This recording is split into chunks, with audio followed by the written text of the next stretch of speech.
And the White House is doubling down on the need for Marines in the National Guard in L.A. This is all as ICE raid protests continue there and across the nation.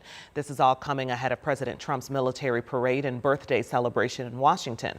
Chris Pallone has the questions from both parties about that event's optics and price tag. With ICE protests erupting across the country, this one in Seattle, where overnight police arrested several demonstrators, the epicenter remains Los Angeles, where thousands of National Guard troops are keeping watch and 700 Marines are poised to join them.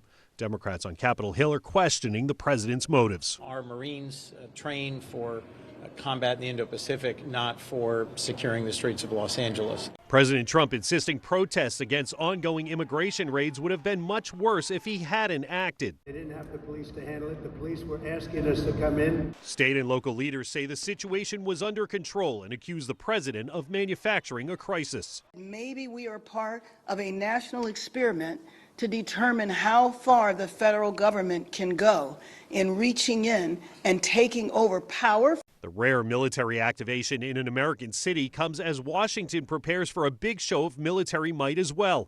A parade celebrating the 250th anniversary of the Army Saturday on President Trump's 79th birthday. With a price tag of up to $45 million, even some Republicans wonder if it's worth it. Never been a big fan of goose-stepping soldiers in big tanks and missiles rolling down the street. So if you ask me, I wouldn't have done it. I would save the money, but it's, if the president wants to have a parade, he's the president and I'm not. The parade will feature more than 60 tanks rolling down Constitution Avenue and 6,000 soldiers marching along. The last time Washington hosted a military parade, 1991, to celebrate the end of the Gulf War. The price tag back then, about $12 million. In Washington, Chris Pallone, NBC News.